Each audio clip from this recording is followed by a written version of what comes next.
California, we got a lot to get to. Niners getting ready for the Broncos to roll in for the joint practices on Thursday. We got a lot to get to. Raj is in the house. Let's go.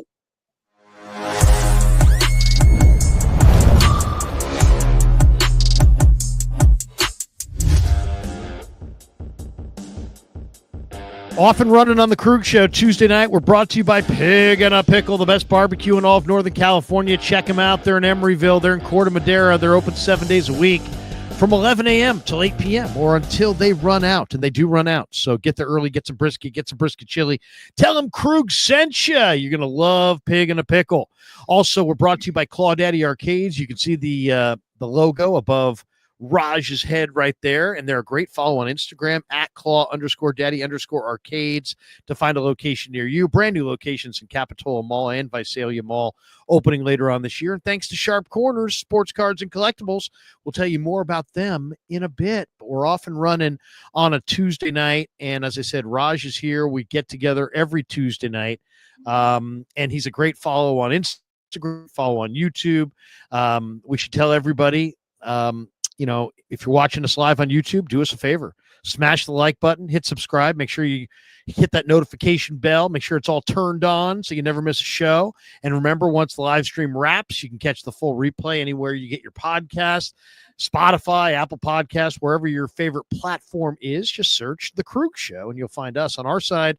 And then, of course, Raj on his side is doing a ton of great stuff as well. And we got a lot to get to today, so we'll jump right into it.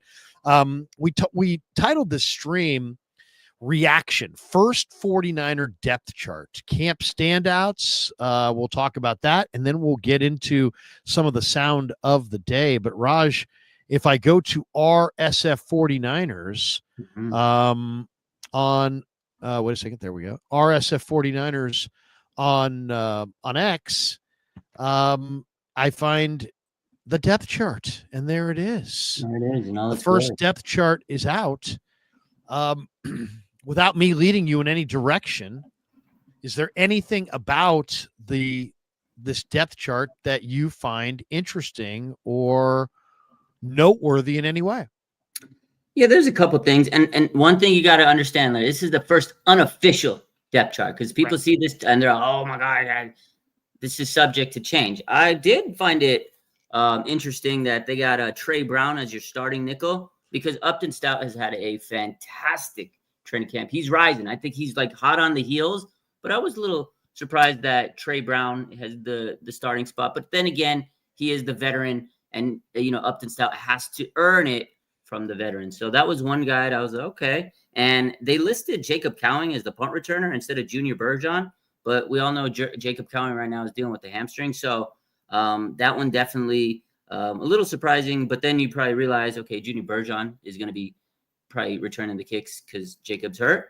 Other than that, I mean, I feel like everything else was as it should be. Jordan Elliott starting at defensive tackle, I kind of was a little surprised, but because if you look at camp, Collins hasn't really hit that stride yet. I thought Evan Anderson would maybe be, up there for consideration, but it tells me that these younger guys like Evan Anderson and Alfred Collins still have a little ways to go, because they have Jordan Elliott listed as a starting defense tackle. So those were kind of my first takeaways overall from looking at the depth chart there. It's always eventful when the first depth chart comes out, but I'll say there's not a lot of real takeaways here. I mean, okay, so let me give you a couple quick thoughts. One, so you have Kevin Givens listed as the starter. Shanahan told us that he's out for the entire preseason and a good chunk of the year. He missed how many games last year with a torn pec, and now he's got another pec injury, and I don't know if it's torn or strained or partially torn or frayed or what, but he's the starter opposite Jordan Elliott. So it's like, obviously he's not the starter. So Jordan Elliott, it has been taking the first, like the number one reps at defensive tackle, but it's just because he's the veteran. I just think that the defensive tackle depth chart just seems totally askew. So you got Givens and Jordan Elliott as your ones. Okay. If you said to me, based on what you've seen, who do I think should be the ones? I would say Jordan Elliott and CJ West. Yeah. Okay. CJ West. But CJ West is not even, he's not a 1, he's not a 2. The ones are Givens and Elliott. The twos at tackle are Alfred Collins and Kalia Davis, and Evan Anderson and CJ West are the 3s, and then Bruce Hector from the Jets, who just came over this week, and Sebastian Valdez, who looks like a ton, are the 4s. But why would Collins be over CJ West when West has been totally dominating the one-on-ones and Collins has been getting dominated in the one-on? So I don't get that at all. So I don't know if I put a lot of stock into this whole thing. Then the other one is, this also has Renardo Green starting. He's not starting. I mean he will start eventually, but it's like partially a projection, partially not a projection. So it's like they're projecting Renardo Green, they're projecting, Kevin Givens, but in reality, those guys probably won't start. They also have Luke Gifford as the start. First of all, they also have a 4-3 look with Gifford, Warner, and Winters. And I would almost guarantee you that it's not going to be Gifford. I mean, it's going to be Warner, Winters, and Martin, as sure as I'm standing here, or sitting here, I should say. So, it's an odd depth chart. I mean, I'll just say that. I mean, the offensive lines, makes sense left to right.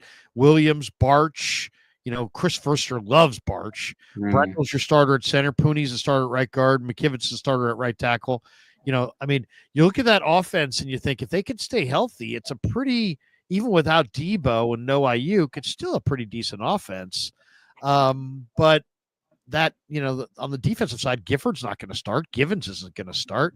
Renardo Green right now is not ready to go. So I don't know. I'm not sure exactly what to make of it, but it's a little bit of a projection. And then it's a little bit of like, let's make the rookies earn it kind of a thing. The only rookie that's listed as a starter is Mikael Williams, and Mikael Williams at times has gotten, I mean, he went up today in one-on-ones against I think Zach Johnson, number 69, who's not going to make the team most likely. And he beat him on a couple reps, but Johnson stonewalled him on a couple other reps. So, Mikael Williams is like, he right now watching him, I can tell you what he is. If he beats you initially, then you're beaten. But if you beat him initially, he will not come back and beat you. If you can stonewall him initially, he has no secondary, thing that he can go to. He's got to beat you with his initial move. And he does. He's too quick for the guards, and he's very strong and long against the tackles. He's a force because of his length and strength, but if he doesn't beat you with the first move, he's not beating you. Yeah, I agree. I mean, he's a fantastic interior rusher. He's setting the edge so good, but he's still a work in progress. Yep. Yeah, he's still a work in progress on the edge, but I feel like they knew that. We all knew he was kind of a raw prospect. They're going to develop him there, but I don't think anybody's going to be running on Mikael Williams when he's in. I think he's going to be very good against the run, and that's what they needed to improve, right? Last year, one of the big issues was stuffing the damn run, and they couldn't do it. I mean, how many times did you ask Nick Sorensen, how are you going to do it? And he couldn't give you an answer. The 49ers drafted Mikael Williams. There's your answer. It's one of them. But yeah, overall, I agree with your take. I was definitely surprised CJ West was listed as a third defense tackle. I mean, yeah, I get you need to earn it, but this man has been probably top 5 player in training camp. So a little different there. And then the other takeaway that I didn't say earlier is this wide receiver group is very thin. If, there's some injuries. We all know that. Cowling, Pearsall, wrap the man in bubble, hope he doesn't get hurt. And right now, Jennings, calf injury. Some people think it's legit. Some people don't. But regardless, you got him dealing with the calf issue, and then you have Brandon Ayuk. So if we have any major injuries to this group, I'm a little worried there. I'm not going to lie to you. That is one of my biggest concerns coming into the season is that wide receiver department. They got a good offense on paper if they're healthy, but that's going to be a big key. But I really like our running backs this year. It's an interesting wide receiver group because, like, if everybody's healthy, you're really pretty loaded, right? You got Ayuk Pearsall in year 2, Jennings in a contract year, Demarcus Robinson, who looks fantastic, Jordan Watkins, who today looked even better, Cowing, who had a phenomenal spring and I thought was ready for liftoff until he got hurt, and he may come back and just really take off. And then it's like that's 6 right there. That could be your wide receiver core, but you still have Russell Gage, you have Junior Bergen, you have Isaiah Hodgins, and you got, a couple other guys, Tariq Owens, Robbie Chosen. They cut Indy Isabella today because he got an ankle injury, and they re-signed Equinemius St. Brown. They just want to have 12 receivers, but to me, the receiving group is going to be interesting. Do they try to go for another receiver? I mean, I don't know. I mean, I asked Shanahan, hey, you signed Robbie Chosen, you signed Andy Isabella. Have you guys changed your philosophy about what you're looking for in receivers? You've added a lot of speed at receiver, and you guys were 32nd in separation last year. And he's like, no, we haven't changed. We just like good receivers. And we don't care if they're fast or big or small or tall or what. We just like a good receiver. And it almost was like made me want to follow up with, so where's Keenan Allen then? Because Keenan Allen is clearly better than these guys. I mean, signed today. Oh, he did? Yeah, he signed with the Chargers. He went back home. He's back home. Yeah. Okay, but so then my next question would be, where's Gabe Davis? That was going to be my question. That to me is the guy they would probably bring in, Larry, if they're going to bring in. I like that name. I like him, but I really think 26. right now they just need bodies to get through training camp. That's really what it is. Like today was a perfect example of what they're trying to do. Is like, hey, okay, we got St. Brown on speed dial. Andy Isabella hurt himself. Yo, come back, St. Brown. We got a preseason game. We got to get through these next couple of weeks. And then after training camp, preseason's done, maybe they'll keep some of those guys on the practice squad, or they'll keep them on speed dial throughout the season. So I don't think they're worried right now, as long as, like we said, Cowing and Pearsall and Jennings, those guys, if they're healthy, and Demarcus Robinson, I don't think they're worried. But now if one of those other guys, like if Cowing can't come back fully from the hamstring injury, then I think that's when they look into like Gabe Davis. I don't think they're going after a big name guy like Cooper or Keenan Allen. Well, obviously they can after Keenan, but I think the other name now that's still out there is Amari Cooper. I think the Niners right now, if they were going to make a move, it'll probably be Gabe Davis. I would love it. I mean, I think Gabe Davis would make a lot of sense if he's healthy. If he's healthy, it's funny. They were shooting the punts on the jugs machine today, and it shoots the ball so freaking high in the air that it's like you could be watching other stuff, but once you see that ball in the air, you're like, oh, wait a second, somebody's going to be on the other end to catch this. Let's see, So once those balls started being shot in the air, I looked over at the punt returners and I saw it was Bergen, and I'm like, and I was standing right next to Grant. And I'm like, hey, Grant, balls in the air. Looks like Bergen's looking to catch it. Let's see what kind of hands he has. And we both turn and look, and he bobbled it and dropped it. I was watching it because I was right in front of when the punt jugs machine. I was like, oh, this is interesting because Moody's not kicking it, and Morstead, I was like, why don't you have your punter kick it? But they wanted it to get some height, and this man, I was like, oh, this is the guy. This is our punt return. It was not a good look. Who looked really good? Jordan Watkins. He was amazing today. Him and Mac Jones. Mac Jones looks really good, but Jordan Watkins, I thought looked really natural as a punt returner catching the ball, and he had a great day today. I thought Jordan Watkins Pearsall looks amazing, but Jordan Watkins looks really, really good. So, this is an interesting wide receiver year. It's like, okay, let's get back to Jennings for a second. Is he holding out? Is he holding in? Or is he actually hurt? I am of the belief that he's holding. I would have said holding in, but he's not there. So he's holding out. And this whole end around that the Niners did with this story, in some ways it's like public relations genius. They knew that everybody. You remember day one of camp? It was like it was this big referendum on JJ. What's going to be up with JJ? Is he going to hold out? Is he going to hold in? And then all of a sudden it was like, JJ's here and he's practicing. Oh, what a pro. And, he's the ultimate pro and he doesn't care about this stuff. He doesn't care about his contract. He just wants to play. And this is what he's about. 2 days later, he says he's got a calf injury. He hasn't played since. Not only has he not played since, he's not there. All the other hurt players are there. He's not there. He's not on the side field working on his calf. He's not with a trainer stretching his calf. When he was here before he left, he looked to be in awesome shape. So I don't know, man. I asked Grant yesterday, I said, hey, or today, I said, when he went out with the calf injury, did you see the injury?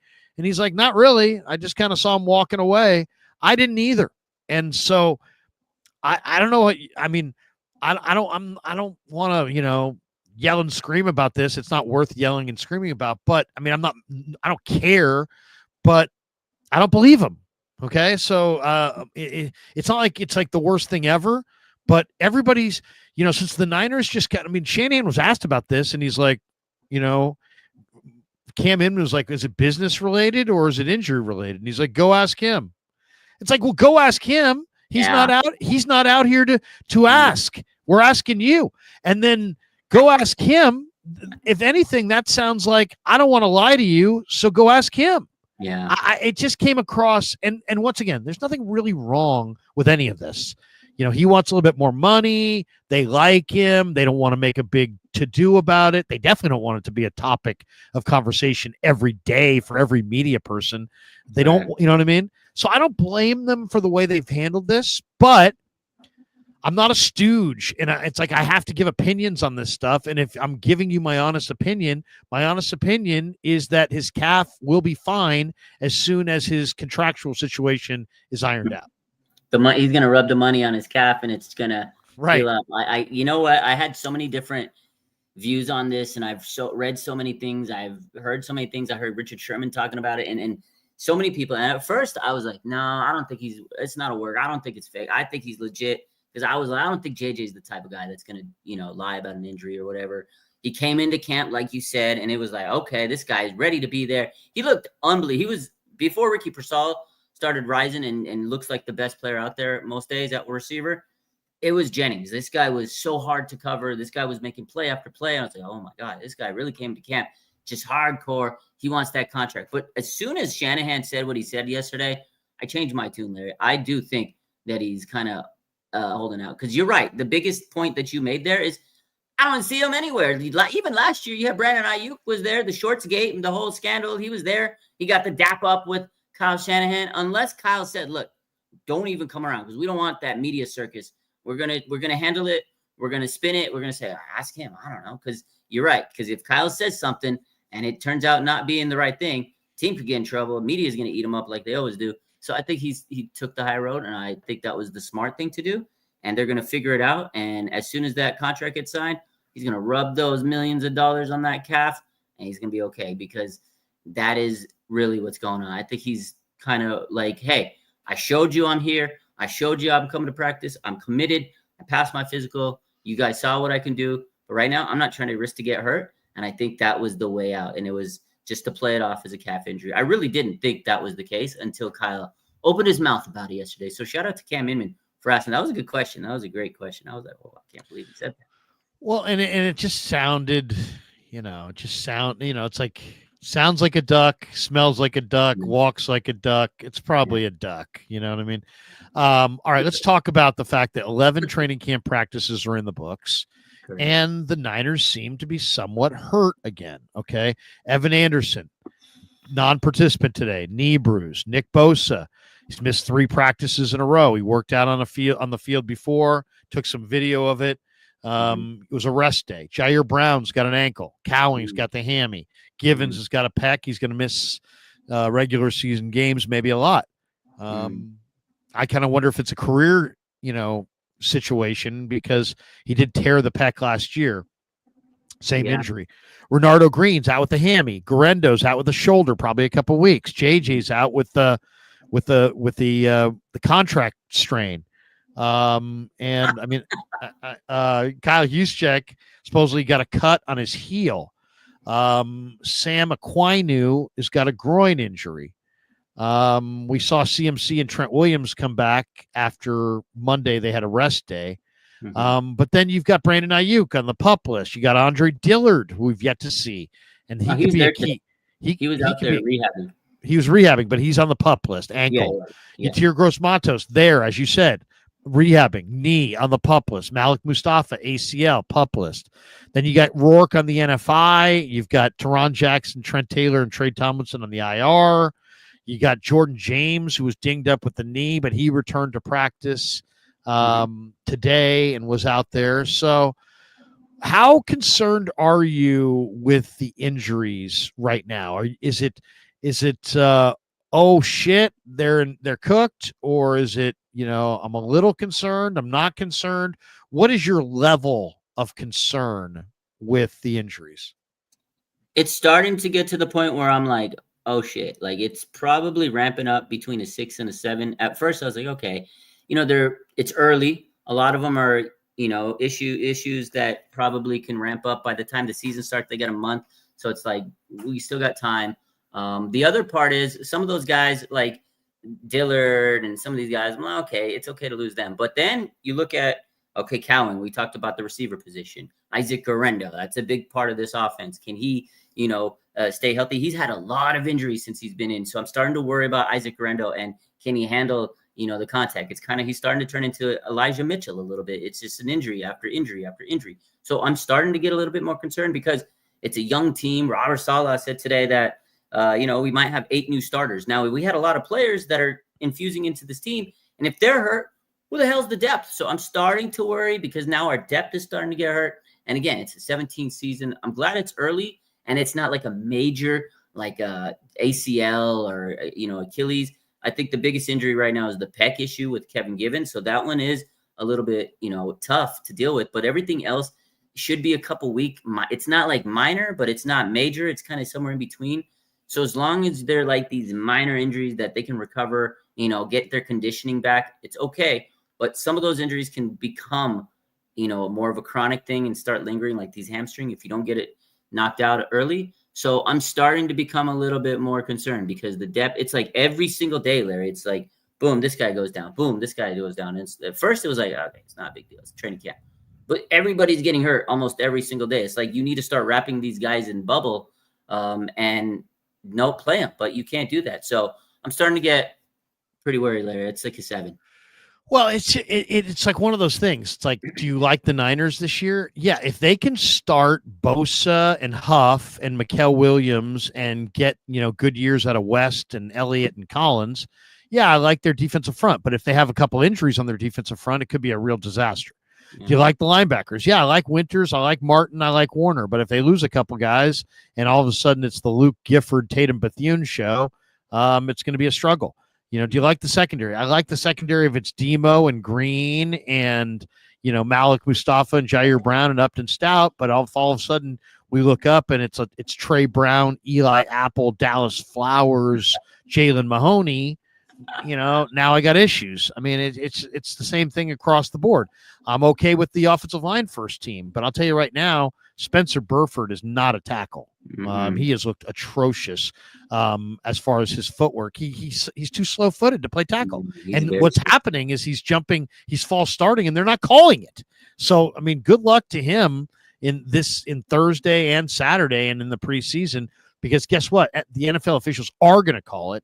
And if he doesn't clean up his footwork, he's going to be out of the league. I mean, he's not he wasn't a guard. Now he's a tackle. And it's like, he doesn't have the foot quickness to play tackle. So we'll get to that. But I mean, I think Isaiah Prince, McKivitz, Trent, Dillard, Pleasance probably in front of Burford if Burford can't get a little quicker footed than what I've seen so far. All right. Give me your surprise. Let's go through a couple surprises. Give me a surprise or two from camp, and I'll go first if you want. Go ahead. We interviewed Chris Furster and some of the coaches a couple days ago, and Furster, I said, "Hey, what do you think of Connor Colby's pass protection?" I asked the question because Connor Colby has been getting destroyed in the one-on-ones. Yeah. And Chris is like, I really like him. And I was shocked. Of course he does. My mouth draped up. You really like him?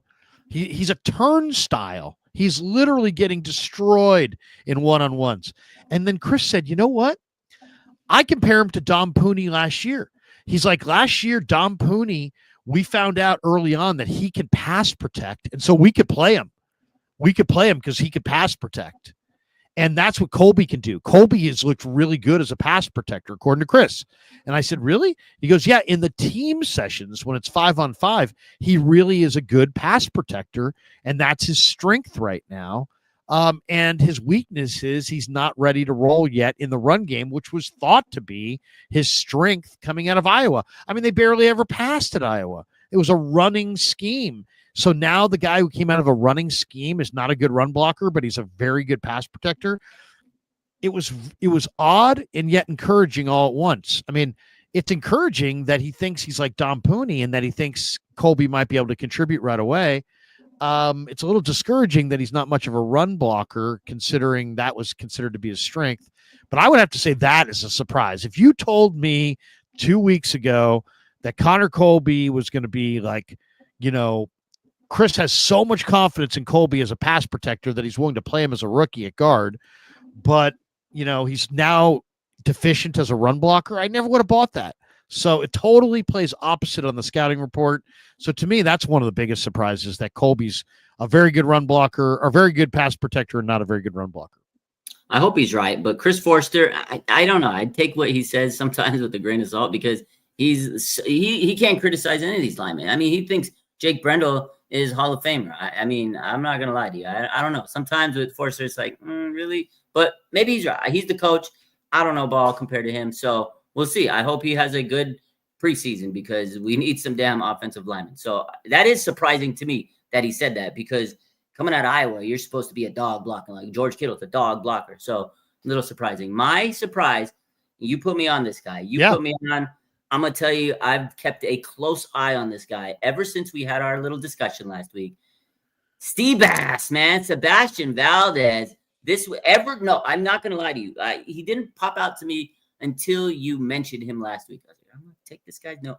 Every day, he's made some nice plays in one-on-ones. He's been very good. He had a great day yesterday in team drills. Today, he had another. This guy, Sebastian Valdez, I'm like, wow, Larry was right. Larry knows ball, man. He might have missed on Tanner Mordecai, but he has clocked in. This guy has looked fantastic on the D-line. I'm surprised he's low on the totem pole on the depth chart. That was another guy. But this guy in preseason, I think he's going to be a wrecker. I think he's going to be a big-time – I think he's going to make some nice plays, and we're going to be talking about Seabass. I'm really excited about this guy come preseason. I want to see him next on Saturday versus the Broncos in the next couple games. But tell you what, man, Dominic Pooney hyped him up. You hyped him up, and I've noted he has stuck out in training camp, man. So good for you there. Dude, Colt McKivitz mentioned him today. Here's Pooney. Here's Pooney talking about him. Tom, you mentioned some of the undrafted guys. What's it like banging heads with Valdez, the undrafted rookie? I actually haven't gone against him yet, but from what I see, we call him the Hulk. He looks crazy. He's really built. He's fast. He's twitchy. He's good off the ball. He gives us trouble in one-on-one pass situations. He's really twitchy and he's got good hands. But once he gets going, he's going to be a problem. I think they got to go with him. I mean, that's well said. And you know what? The way he kind of, showed it there with his hands, and he's like, with his hands, first of all, when you're pass rushing a guy, right, you got options, right? You can go try to seek an edge, right? Try to beat him with speed, like Bryce Huff. Bryce Huff beats you with speed. Yeah. And he's like, you try to put your hands on me. Good luck. And he tries to beat you with speed. He's a speed rusher. He's awesome. Or you can beat a guy with power and, just as they say, stripe on a stripe, and just bull rush the guy. You just take his manhood by just going through him. And once you own him and he just is afraid of your bull rush, then start picking sides and setting him up and that kind of thing. So there's different ways to go about it. Valdez is so interesting because he did have 34 reps on the bench. So he has the ability anytime he wants to just stripe on a stripe, boom, and just bull rush the guy right back. And he's stronger than the offensive lineman. That's why you hear Dom go, he's like the Incredible Hulk. Yeah. And then he also, as you saw, Dom was like, oh, he's really good with his hands. He'll sometimes bang heads like he's going to bull rush. And you see the offensive lineman set. And then he creates, with that pop, he creates a little space. And then he gets on an edge. And then he gets the quarterback. And I've seen him dip the shoulder and go outside and run the loop. And I've seen him kind of fake the outside, get you leaning, and then come over. He's got moves. He's got speed. He's so polished. I honestly, I was like, that's good. The guy's good. He's good. I was like, man, he really is a dog, man. I was like, okay, because I remember last week we did our little exercise on the guys, underrated guys. And I was like, I kept an eye on all these guys, right? Because you know your thing, Larry. So I honestly, out of everybody that you mentioned, this guy has been unbelievable. He's really been killing, and he's just so polished. I think he'll make the 53-man roster. Like, I really think this undrafted guy is gonna make. He's so good. If he doesn't, I'll be shocked. But they better pray that he doesn't get claimed off waiver, because he will get signed immediately. Oh no, he's a D lineman. He's a D tackle who can rush the passer. So he's not. There's no way he clears waivers. He's so good. Yeah. All right. One more before we play some sound here. I'll tell you who are you looking forward to seeing this weekend? Because it's the first preseason game, so you're not going to see a lot of the main guys. It's probably going to be the young guys. Is there some, and the Niners have 19 undrafted rookies or whatever. They got a bunch. By the way, Nair was not picked up off waivers, so maybe the Niners can put him on the practice squad at the cut down. Mason Pline went to the Saints. Trey Avery went to the Patriots. They were picked up off waivers. Yeah. But give me somebody Saturday night that you're just like, a player or two that you're fired up to see Saturday night. Yeah, I'll give you one that's under the radar, and I'll give you one that obviously not under the radar. CJ West, man, like, that guy, everybody wants to see this, man. I want to see this guy just go ape. And he says he's a QB killer. I'm so excited to see this guy play on Saturday. We saw how good he was in training camp. We just seen him every step of the way. It's like, I'm so ready to see this guy just go and attack quarterbacks. I'm so excited.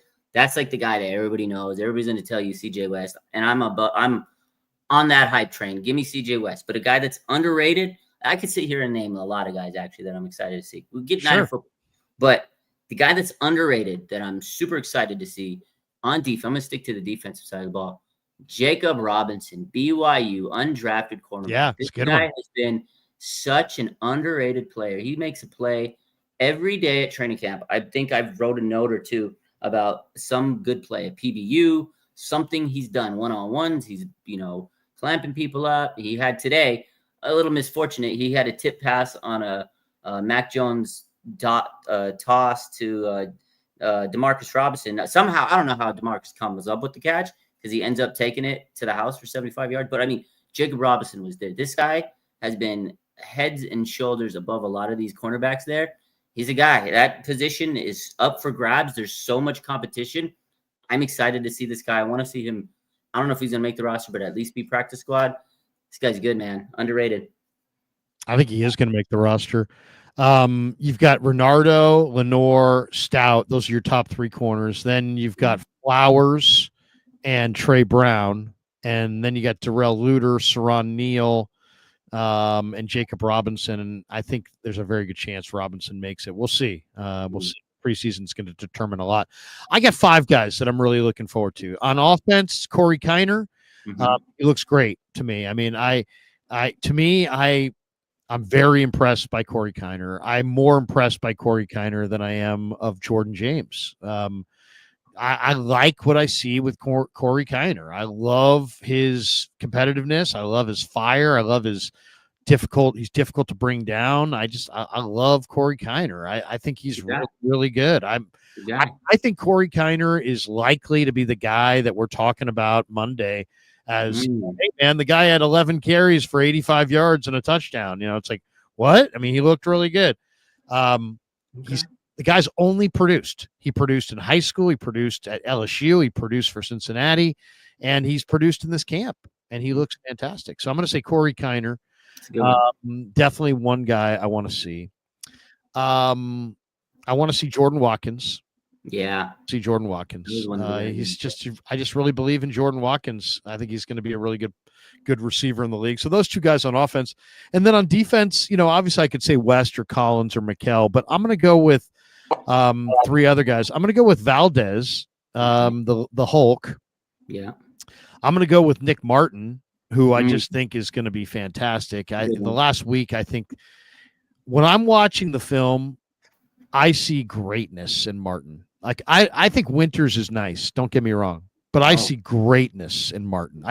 I think Martin is going to be a Pro Bowl linebacker. I think Winters is a starter. Don't get me wrong, and I think Winters is good, but I think Martin's better. I think Martin's going to be the guy. So I love Nick Martin. I love Valdez, but the other guy is Stone Blanton. I sat down with Johnny Holland. Johnny Holland did not try to be like, pump the brakes on Stone Blanton. He's like, hey, he's pumping him up. He's like, in fact, Johnny said to me, he's like, Stone Blanton had amazing ball production in college. I said, Johnny, he had 18 tackles in a game last year. I go, he had 14 in another game. And he's like, he had outstanding ball production in college. And he's like, he's had outstanding ball production in this camp.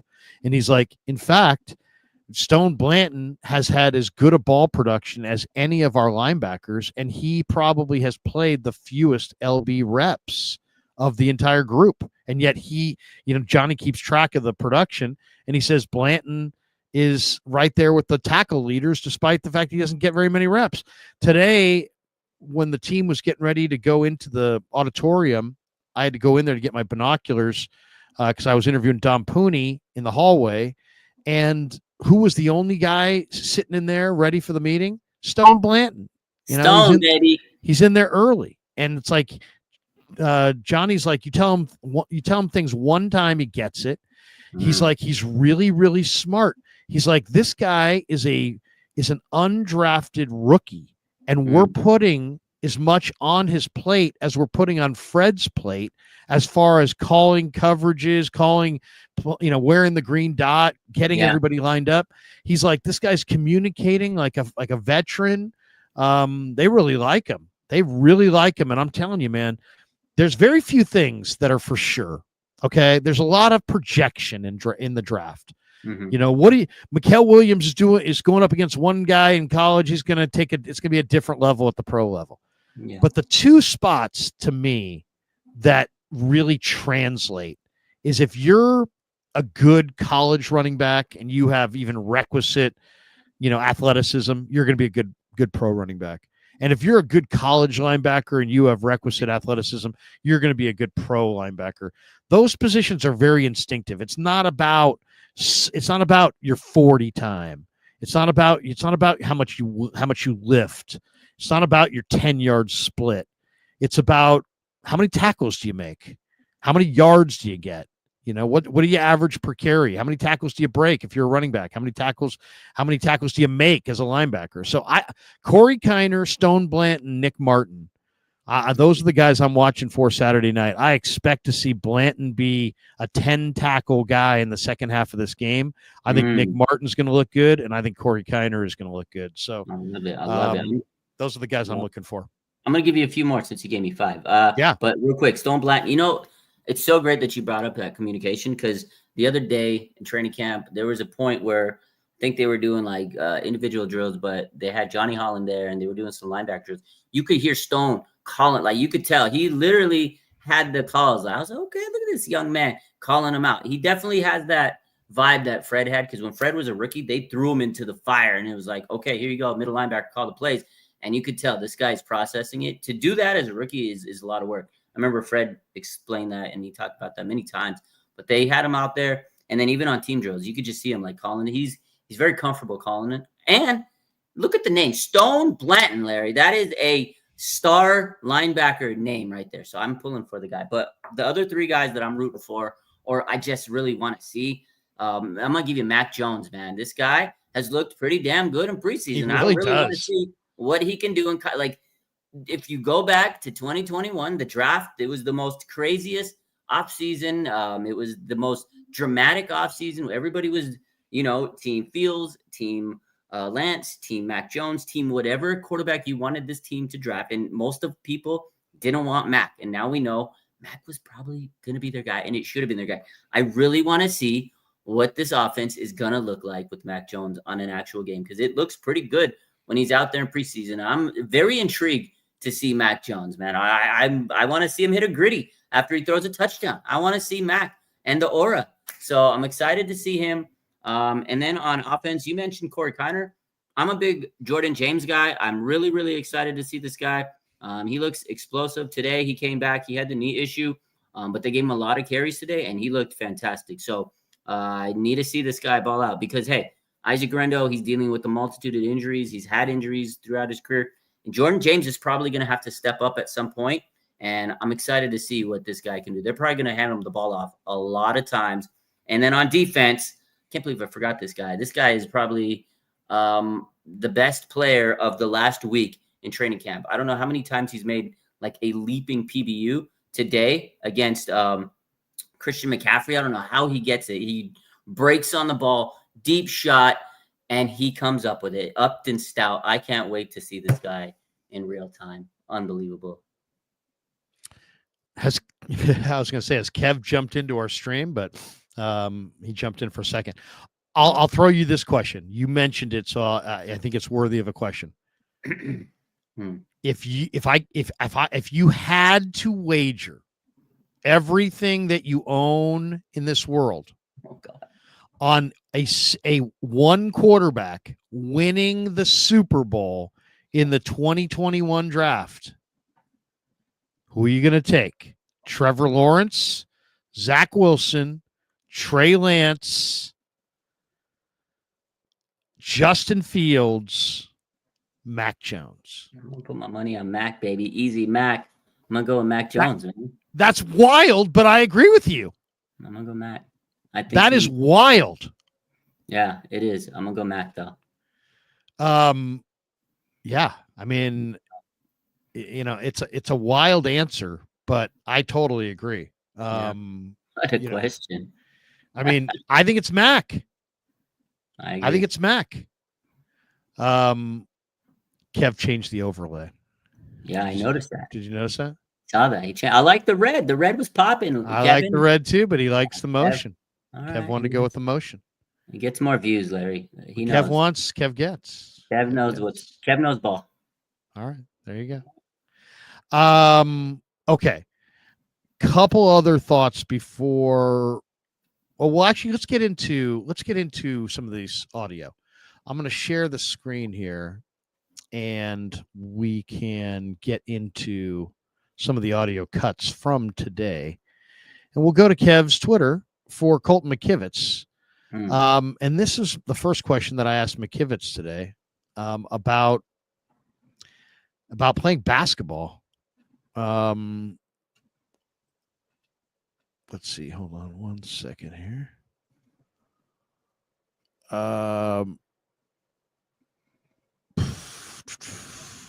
Okay, here we go. Wait, no. Wait, hold on. Ooh. Okay, here we go. I was looking at your bio, and it said that you were an all-state basketball player in high school. And I'm just kind of wondering, what was your position, and do you think that basketball background has helped your footwork at all at tackle?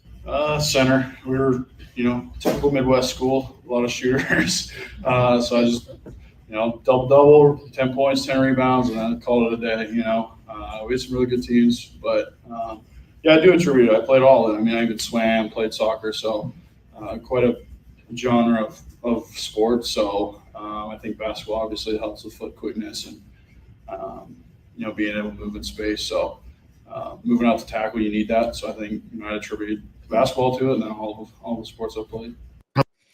Which is kind of cool. There's a lot of people that try to, I'm going to play one sport and only one sport. But, if you can I would always encourage my kids to play as many sports as you can, but I thought that was interesting. I didn't. First of all, you think of Colt McKivitz, you don't think of an all-state I don't- basketball player, but I mean that tells you what kind of an athlete he really is to be an all-state basketball player in a state as big as Ohio.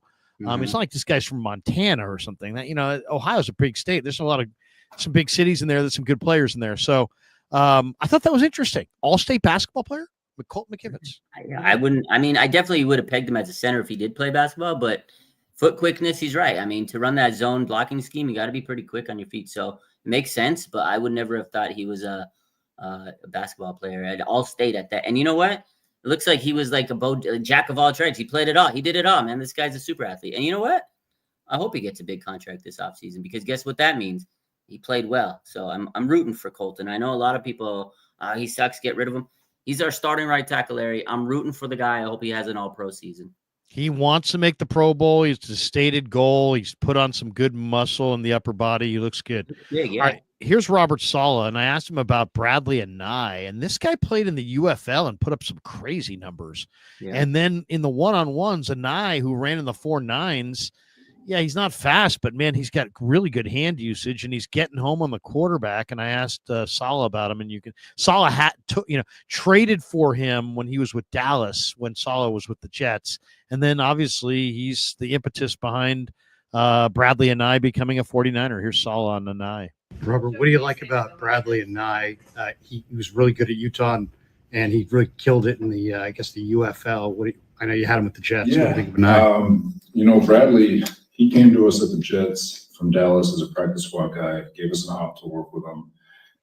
We were all really excited to work with him. We thought that he had a legit chance to make a really good roster on D-line in New York, and he tore his ACL during OTAs, and which set him back. Proud of him. He found his way, had a really successful season.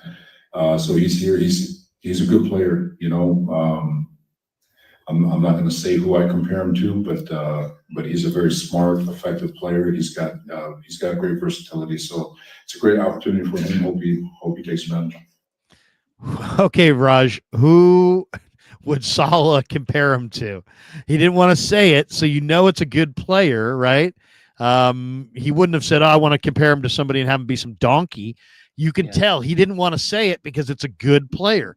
But I also like the fact that he just said, Bradley's a good player, because Bradley is a good player. You don't win the Morris Trophy in the Pac-12 without being a good player. He was good at Utah. He's not fast, as I said, and the measurables, didn't help him. He went to Dallas, didn't work out.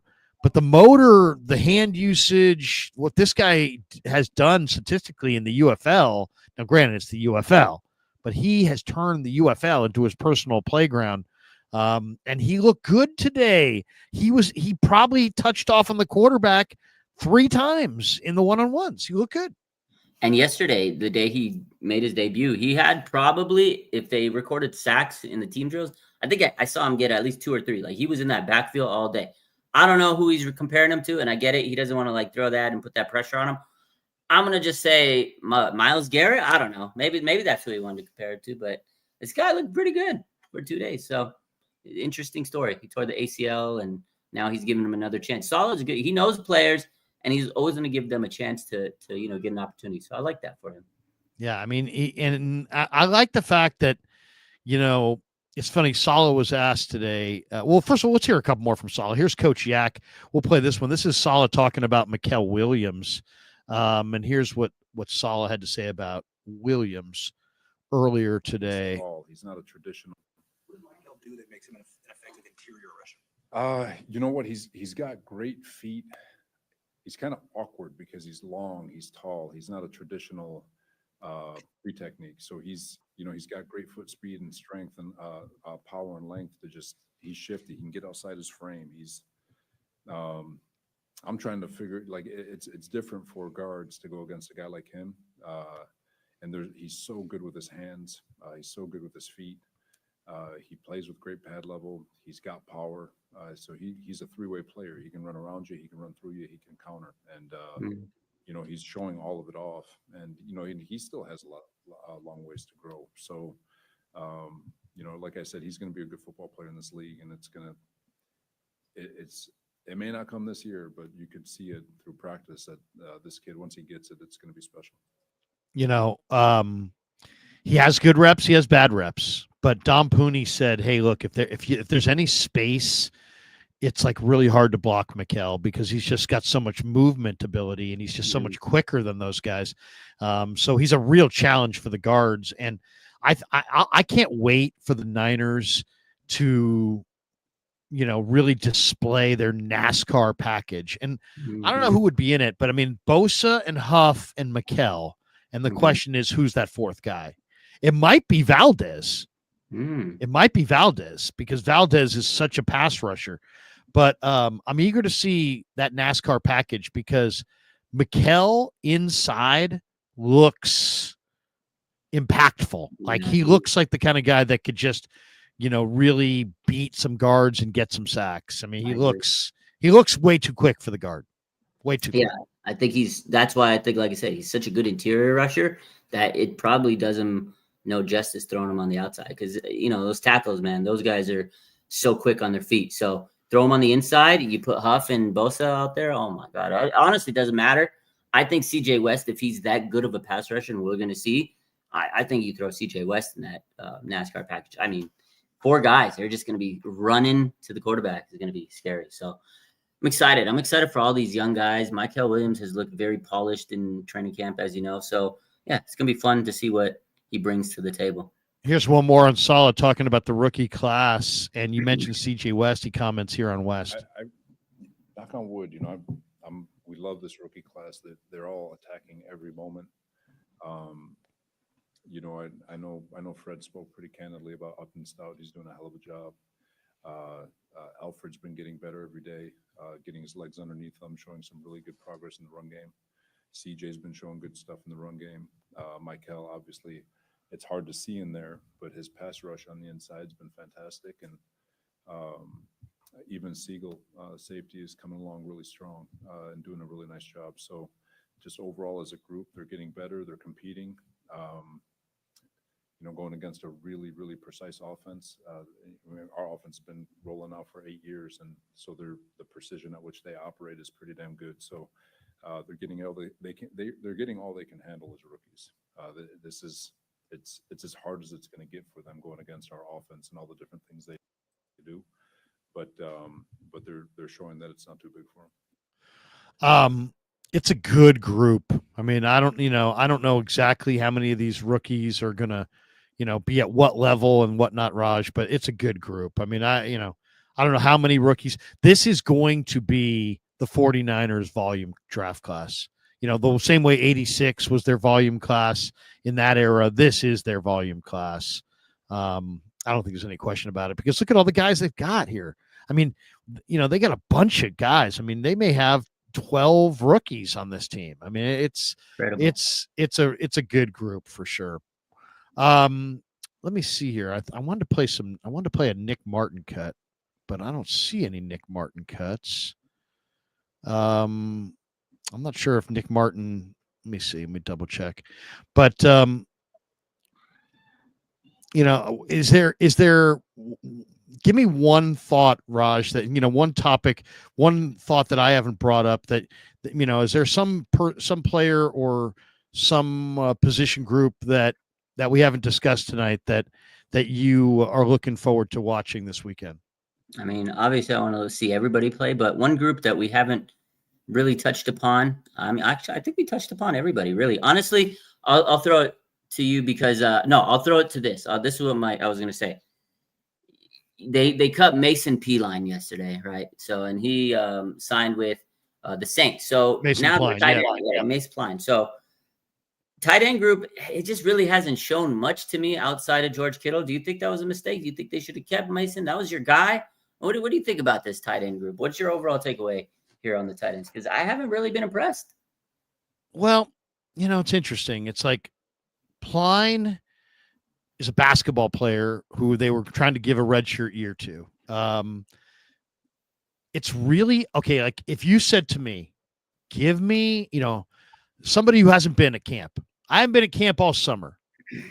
Tell me tell me what's going on with the Niners from somebody who knows what they're talking about, who's there all the time. What do you see? And I would say more than anything, if you said, give me some thought after watching what the Niners have done here in camp, I would say that the Niners are freaking tired as shit of being crappy on special teams. Okay. The Niners are done with being bad on special teams. They're tired of it. They were bad under Hightower. They were worse under Schneider. They're tired of being bad on special teams, and they are going to commit whatever it takes to being good on special teams. And so they brought in a new coordinator, and Brian Fleury, the tight end coach, said to me, he said, Krug, the third tight end's likely going to be a special teams specific player. So it was almost like he was telling me, hey, man, I watch your stuff. I know you like Pline. Pline ain't making the team. This was a couple days ago, right? Yeah. And that's what I took out of that was that, Pline is not going to be, because Pline's not a special teamer. Nayer's not a special teamer. Dwelly is a special teamer. You know what I mean? There are other receivers. Bergen is a special teamer. Nayer is not. So Pline is not. So they are going the back end of their tight end room, the back end of their receiving core, the back end of probably a couple different spots. They are going to, have guys on the roster that have special teams experience, special teams value, and it's as clear as day to me. Now, the only thing about the kicker situation, and do you have a take on the kicker situation? I mean, part of me believes that, they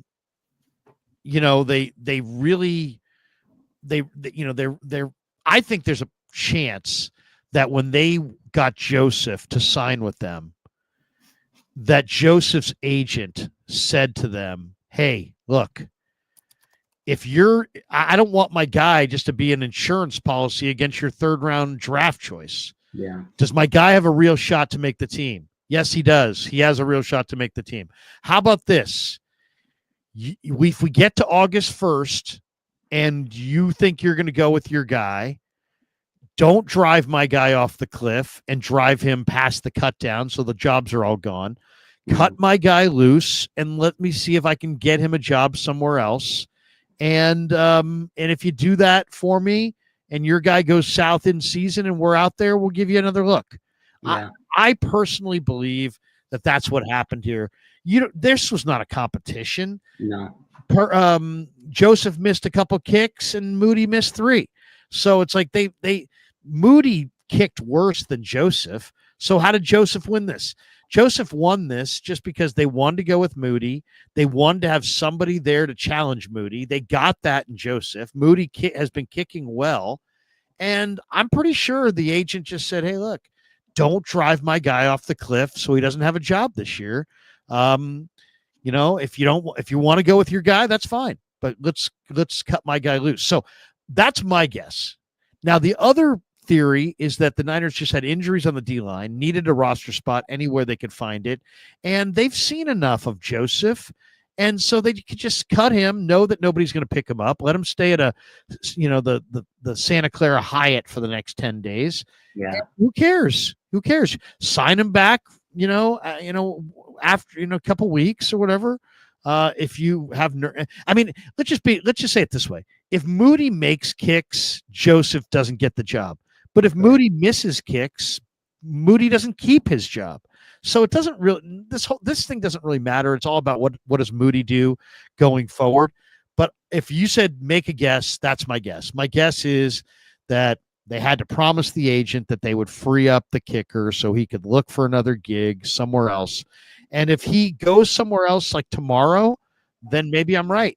And if he doesn't go anywhere at all, then maybe the Niners just want to, maybe they're just playing roster games, trying to look at more D linemen. And they know what Joseph is, and they feel confident with Joseph. Maybe Joseph will be their guy. And now they just want to put it all on Moody. But I'll tell you what was amazing. Was interesting today. I don't know if you noticed this. So Moody's kicking his kicks today. He's the only kicker. There's 6 kicks. He made all of them except for one. He missed from 54. Did you hear the music in the background? They were playing AC/DC Money Talks for Jake Money Moody kicking his field goals. I thought that was awesome, man. I mean, that was incredible. He got a theme song now. He got a theme song. And I agree with your take. So I see it in different ways. I see it similar, but I think they did say, look, it's not necessarily a competition. We need to bring in a guy so we can see what Moody does with some pressure. And I think it was also for them to say, we need to build this guy's damn confidence, because his confidence was shot. It was absolutely like Jake Moody is the most not confident player on this team. It was in the gutter. So they said, okay, we're going to go out there.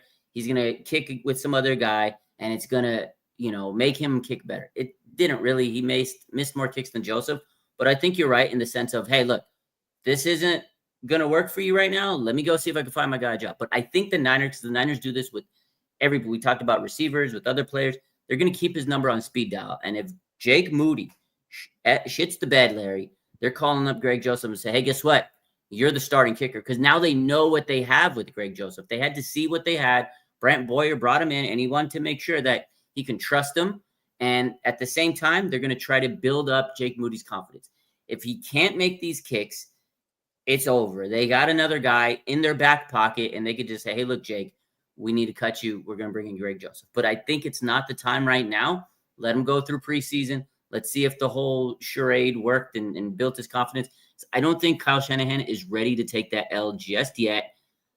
I know they're going to take a big backlash if they keep him or lose him. Regardless, the Niner fans, the media are going to just trash Kyle Shanahan. So they're going to see if this competition, which really wasn't a competition, helped his mental. That's what they needed to do. And again, I do think by the end of this preseason, if Jake Moody misses at about 3 field goals, Larry, he's gone. They're gone. It's over. And they got Greg Joseph. I think the leash is very short for Jake Moody. You want to talk about players in the doghouse? Jake Moody, his leash is very short. He will be in that doghouse very soon. I kind of agree. Couple last notes. The Niners have announced that Guy Haberman will be filling in for Greg Papa for preseason games. And Guy, I think, will be doing some games this year. I don't think it's going to be every game, but I think you might see Guy do 9 or 10 games. Obviously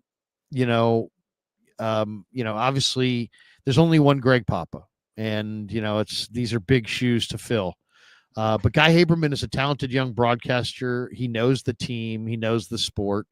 He'll do a good job. I think he'll do a very good job. So congratulations to him for getting that opportunity. Also, Lindsey Polaris has left the Niners, and they've replaced Lindsey Polaris with Brianna McDonald.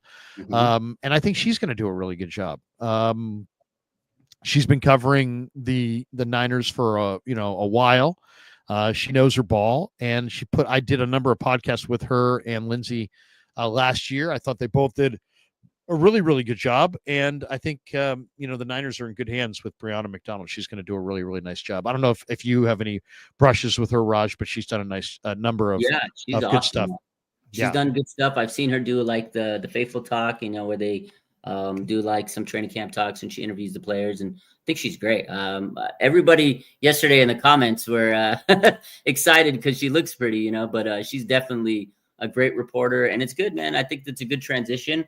I'm excited for her. It's a good opportunity for her. They played a video yesterday on the 49ers team page, and she grew up as a Niner fan. So it's like a dream for her. That's awesome. Like, you grew up a Niner fan, and now you're the Niners report. Like, that is such a cool moment, full circle. So I'm happy for her. And Guy, I'm a huge Guy fan. Like, he is great.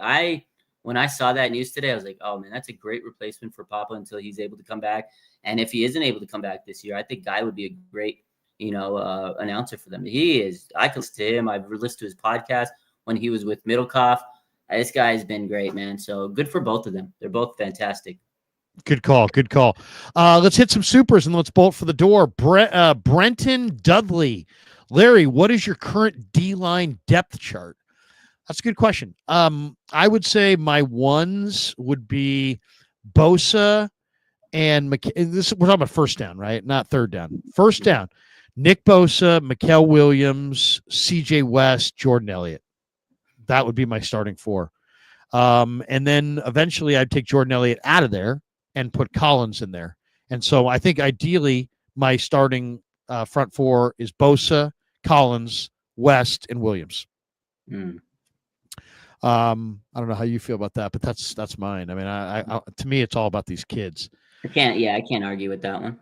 Joseph Ernberg, do you think we could have afforded Keenan? Love you. What did you see? I didn't see the terms on Keenan. Do you have the terms there, Raj? Let me pull it up real quick. I will say this. I mean, the Chargers, probably gave him good money.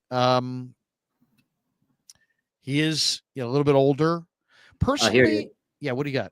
It's Chargers signed Keenan Allen to a 1-year, $8.52 million deal.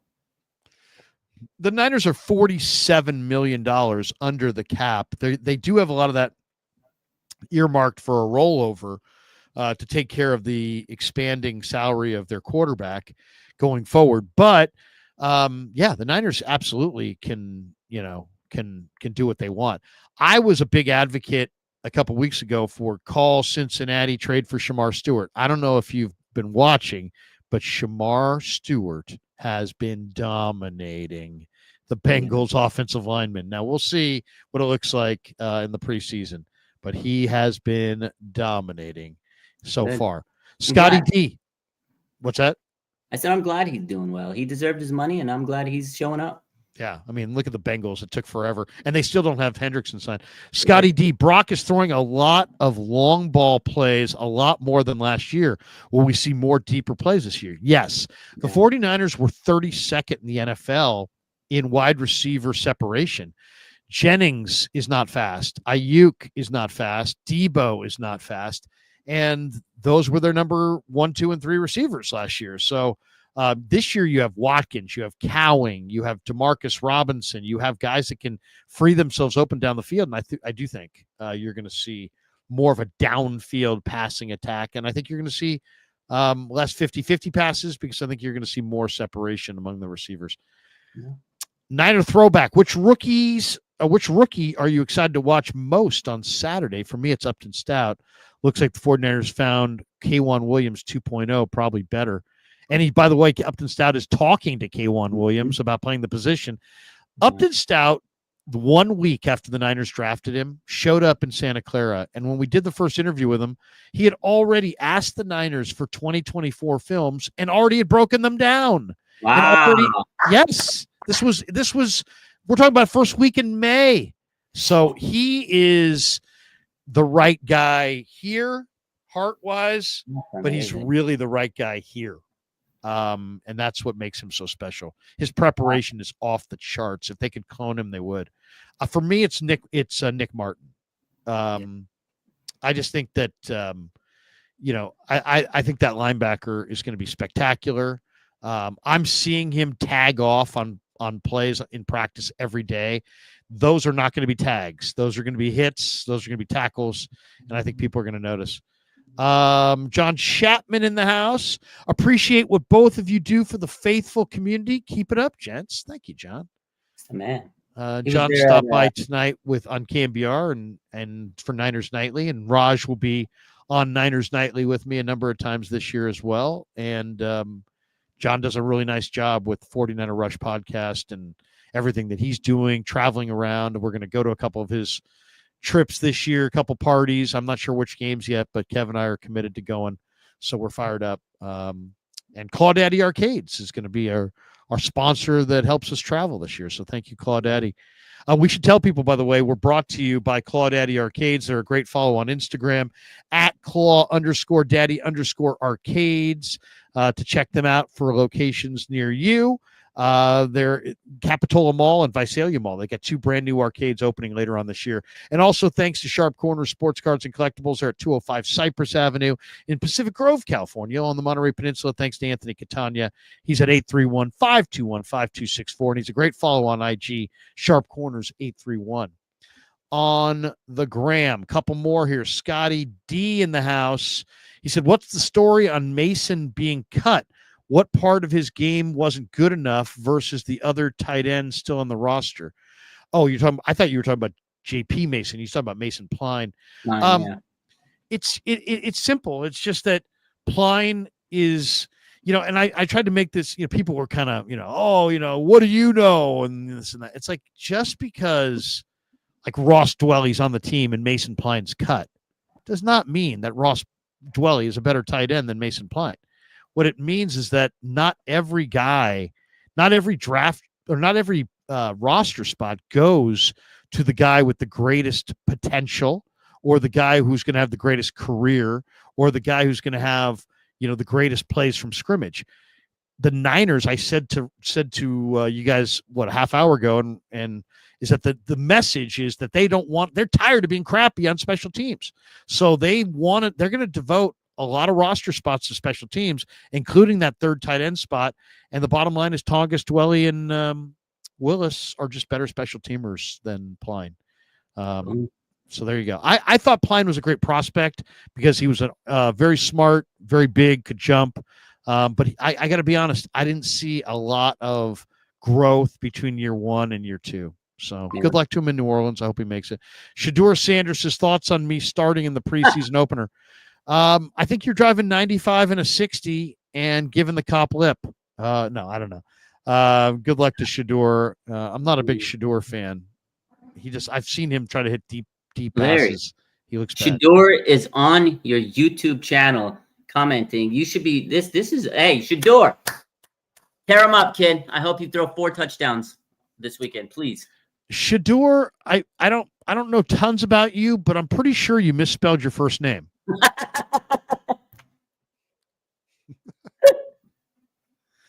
I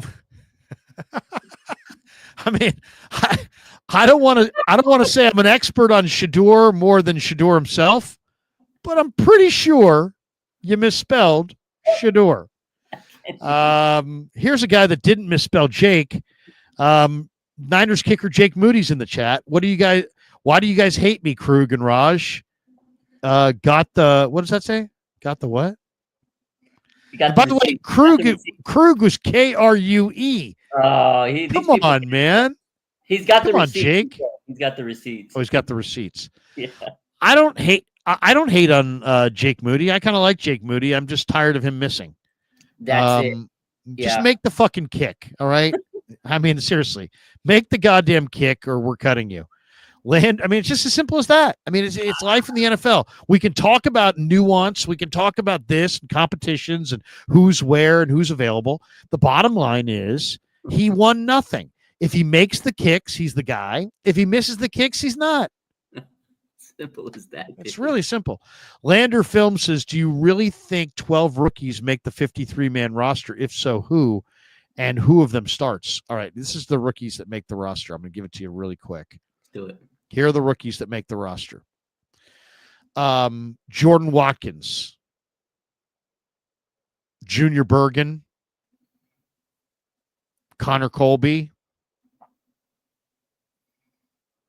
Jordan James, Corey Kiner, CJ West, Alfred Collins, Mikael Williams, Sebastian Valdez. That's 9. Nick Martin, 10. Stone Blanton, 11. Jacob Robinson, 12. Marquise Siegel, 13. Oh. Upton Stout, 14.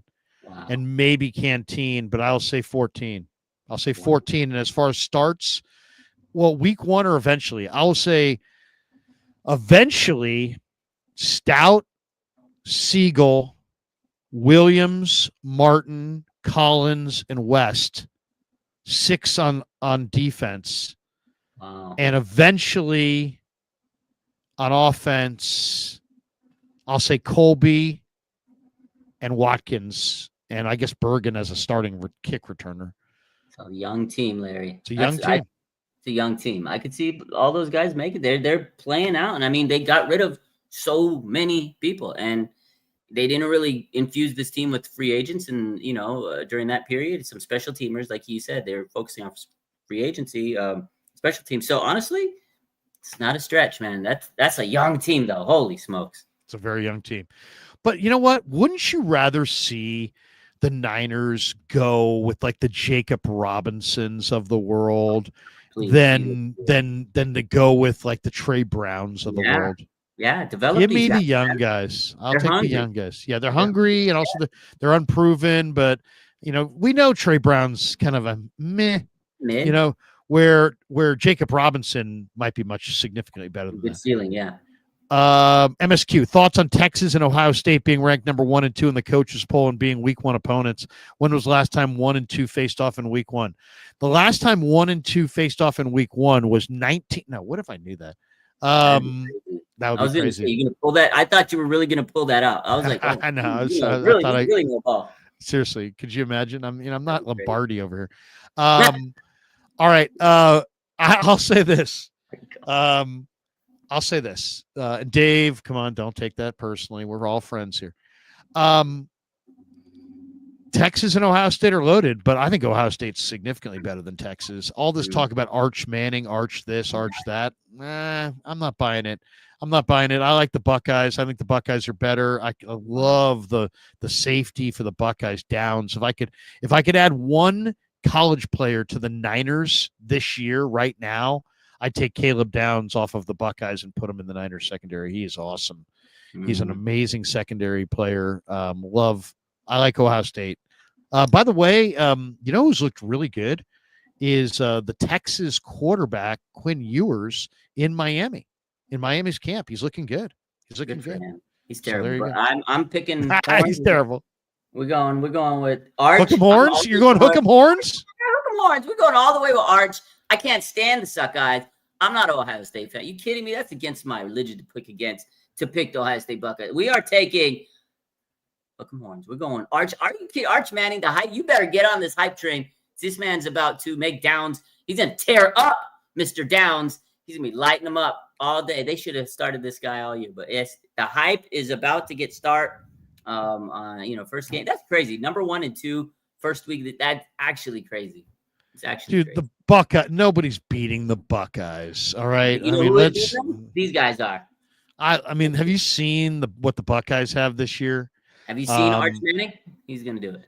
Yeah, but I mean, well, no, I haven't seen Arch Manning. I haven't seen him at all. I mean, obviously he's got the Manning name, but I mean, look at the Buckeyes receivers: Carnell Tate and Jeremiah Smith. I mean, they lost some guys to the NFL, and they're still pretty freaking amazing. They're pretty good, yeah. Then on defense, I mean, you got some Kenyatta Jackson at defensive end. He's pretty big time. Sonny Styles at linebacker at the weak side. He's pretty big time. Caleb Downs, number 2, the free safety. He's pretty big time. Davison Igbenison, the big corner. He's would have been a high pick. He came back, so I'll take the Buckeyes. But you know what? You never know. We should make a bet when it gets closer to game day. We'll make a bet. I can go there. MSQ says, can the Giants go on a run post trade deadline? Let me think about that. No, they can't. They can't hit, and if you can't hit, you can't win, and if you can't win, you can't go on a run. Pitching prevents long losing streaks. Hitting is what leads to long winning streaks, and they don't have enough hitting. If they had gotten some hitting, if they had added a hitter, I mean, we'll see. Maybe they'll call up some of these guys. There's 2 months of ball left. Maybe they can get hot. It's not totally crazy, but I would say no. I think they got off to a hot start. They overachieved. They made the Devers trade. Then they came crashing down to earth with Wilmer and Jung-Hoo Lee. It would be so on brand for the Giants, by the way, to just basically shit the bed after the Devers trade, be the worst team in baseball, play the worst fundamental ball, fall out of the race, only to make Buster Posey sell at the deadline. And then when everybody gives them up for dead, make some futile, 11th hour charge to wind up 4 games south of the wild card spot. And everybody can say, look at the Giants. They finish fast. It doesn't matter. It's like, either you do or you don't. And right now, when it comes to the playoffs, I would say they're not going to make it. Anyway, that's going to do it for us. Thanks to Pig and a Pickle. Thanks to Sharp Corner Sports Cards and Collectibles. Thanks to Claudaddy Arcades. Raj, I'll give you the final word. What say you? You got one final thought before we bolt for the door? Yeah, training camp Thursday, joint practices. Oh my God, I can't wait. Let's go. That's it. That's the one. Well said. For Raj, I'm Larry. Peace. Yeah, never met a man I've been